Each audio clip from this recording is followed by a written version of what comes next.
Hi. Um, um, I'm actually supposed to be at work right now, but like, I just got freaking tired and I left, man.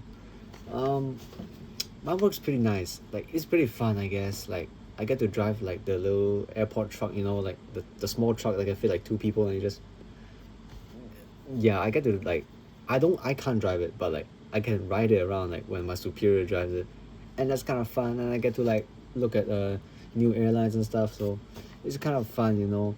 But and it's pretty chill because I'm a freaking intern, so like they can't blame anything on us, because even if I do anything wrong, they know that I'm a trainee, so like of course I'm gonna make mistakes, and I'm not even allowed to do anything. As in, like, if I were to do like I was to work on the aircraft, I would have to be supervised like a hawk, because like aviation safety is number one. So like if I do anything, they have to double triple check if I actually did it correctly, then like they would be allowed to pass and stuff.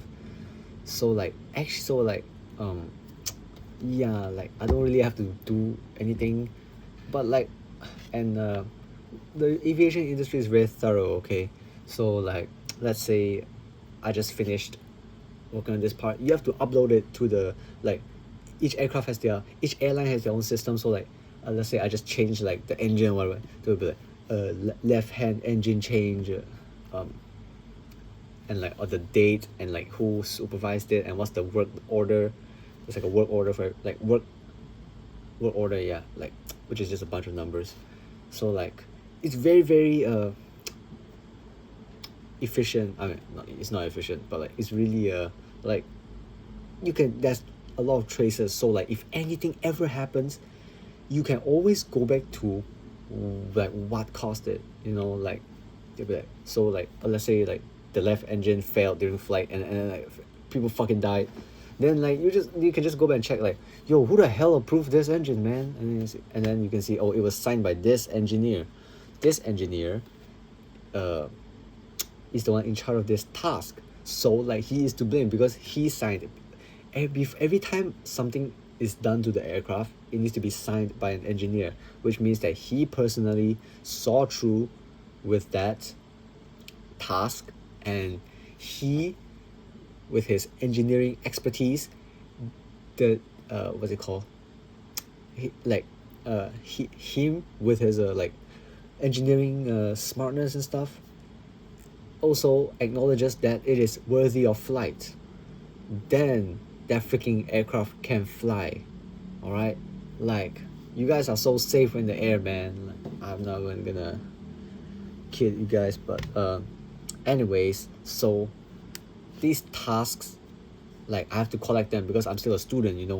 So let's say I refilled the aircraft, then I can write down on my logbook, like, um on this date, like 28th of August, refilled B737, which is like the aircraft's model.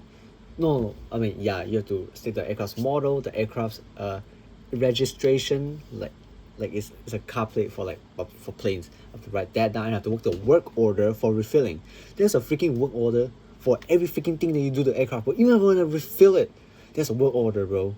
And then so yeah, I have to write that. Then I need like a bunch of these tasks. So like, let's say I change the tires of this plane, then I write, assisted in tire change in for this aircraft on this date, and this the work order for it.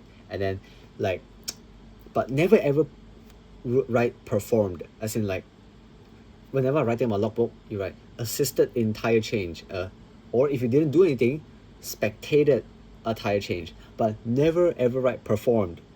Do you know why? Because when you bring it up to the aviation council, or like the aviation authority of your country, they'll be like, wait, perform?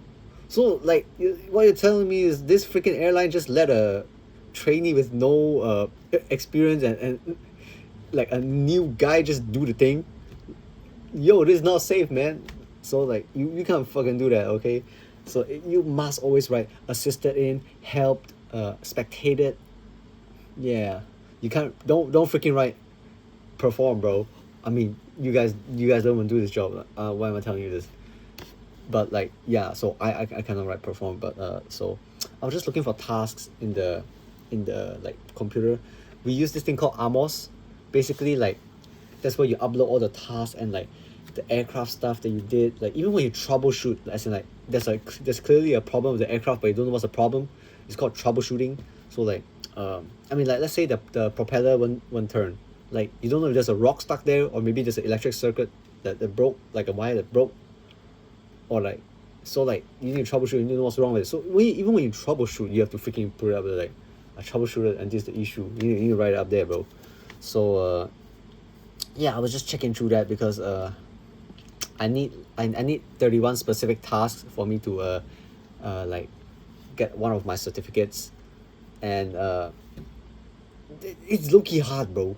One of them, I have to replace like the battery of an APU, which is like in the ass of the plane, like the back of the plane, and it's like high up, bro. Even if you give me two ladders, I can't even get up there. Like I was looking at the task, and then like, bro, I don't live in a big city, okay? Like my air, like I don't live in a big city. It's just a like low-key small city. It's like barely considered a city, so there's not a lot of like planes you can do here, you know. And some of these problems, like what the frick, I can't even, like it has never even happened here. Like these issues don't even come up here, man. Like the biggest issue that ever come up here is like maybe a leak. Like come on, bro. So how am I supposed to freaking get my certificate to and like obtain this task when it doesn't even like happen here, man? Because when the task is closed, like let's say even when there's a task, like aircrafts always have a scheduled check. So like, or every 2 weeks you have to check the engine. So like there will be a scheduled check, and then it will be up in the Amos, you can tell. And then like so so like there's an open task because it's not finished yet. So I have to freaking find the closed task because that means they're finished, and I have to put the location, which is my city. And then suddenly you see like, oh my days, actually there's a lot of tasks here. Maybe one of them, and then I put my city, and then suddenly it all disappears because I work in Malaysia Airlines. So like all the like most of the freaking tasks is in like KLIA, bro, Kuala Lumpur International Airport, and like I'm not there, man. So like yeah, if you're interning there, if you're training there, then yeah you can get like hell of tasks, bro. But like here, no, bro. There's like nothing happens here, man. I'm freaking pissed off now, and I don't even know how to use the Amos. I don't even know how to use a computer, man. It's really complicated for me. Okay, like my classmates, like low-key, they're good. Like they know how to use it. Okay, maybe I was like sleeping on the job. Okay, like just a few times, but like I also don't know how to use it. Alright, it's low-key hard, and but sometimes, wait, you know what? I'm not gonna say it, but yeah, I have no freaking task, bro. This is a major issue because I have to submit it by the 6th of September, and it's like the 25th right now. And you're gonna tell me within the 8 days? I mean, in the 9 days that I have left, these tasks are gonna automatically appear in the freaking airport. Like, come on, don't kid with me, man. Oh my days, I don't know how I'm gonna have to talk to my freaking teacher. I'm gonna tell him like, yo, these problems don't want, like, we don't have this kind of issues here, man. Like these tasks don't come up. Not enough planes come here that have issues, you know. But I'm supposed to be working right now, but I was like at the computer there. Just now I was at work, okay. Like I came home like way earlier. I was at the airport for like 2 hours and I just came back. I was supposed to be there for 12 hours, okay? Because we work 12-hour shifts. Like we got many day off, okay? Like we work like half of the week. We get like 4 days off in a week. So like that's why the shifts are so long. But I was there for 2 hours and I just came back. Because I was so stressed, man. I mean, not stressed. I was like angry and shit, you know. So yeah, I was just like looking at the task and I couldn't find the task, and now I'm freaking stressing out too because I just freaking remember how am I gonna find the task? You know what? I'm gonna. This is a really serious problem. I might have to ask my friends for help. You know, but man, I don't really like this job. I'm gonna be honest with you guys. I don't like aerospace engineering and I don't like aircraft maintenance. It's just not for me.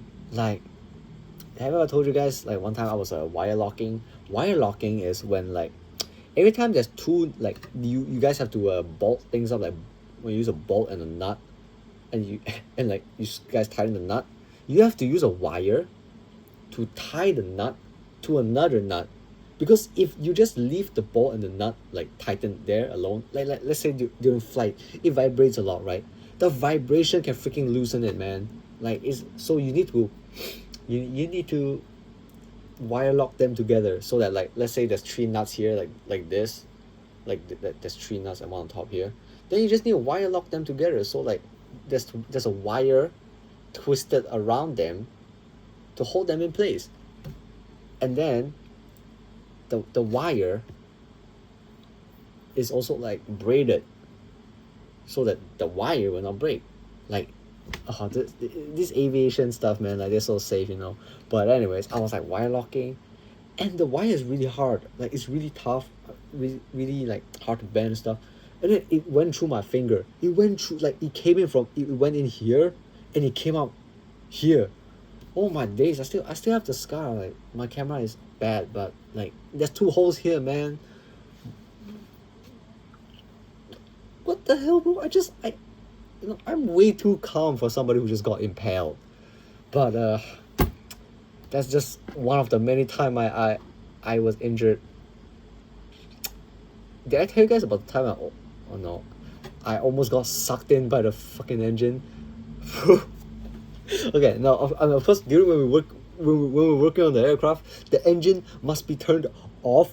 Everything is turned off except for the electricity. Okay, I mean, we get a external supply of electricity. Okay, it's not produced by the aircraft of itself.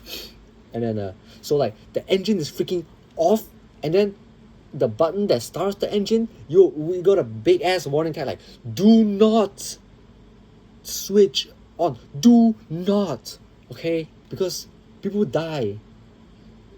So yeah, but during pushback, like, when the aircraft is, like, leaving the aero bridge and, like, gonna go to the runway, like, yeah, I was, like, walking with the aircraft, like, during the pushback, and then I walked to the wrong direction. You know, that sounds really stupid because, like, it's a really open space and I can clearly see where's the engine. But I was looking at the passengers up there, and then I wanted to go to, like, the back to see more passengers, and I just freaking forgot. Wait a minute, I low-key can't do that because I'm walking closer to the engine. I'm just gonna get sucked in and blended. And then my senior was like, "Yo, come back!" And then he pulled my shirt, like, oh, seriously, I'm not even kidding, bro. Like, and then like while we're driving the truck back to the hangar, he was like, "Yo, I'm never bringing you out again, man." And I'm like, "What? Come on! Now that I know I can't do that, I'm not gonna do it anymore, right? Like, come on, you get me, man." But all I wanna say is, man, I like this job, and I don't like it at the same time. Like, it's kind of interesting, you know. Like, I say it's definitely interesting. Like, it helped me know more about planes. I mean, I never really cared about planes, but now when I'm driving and there's like a plane coming, I'm like, oh, okay. And then, like, there's I like big planes, big aircraft, like 350s, 380s, 777s, Dreamliners. You guys probably, I mean, unless you guys like planes, then, like, those are big planes, wide body planes. That means there's 3 rows of seats.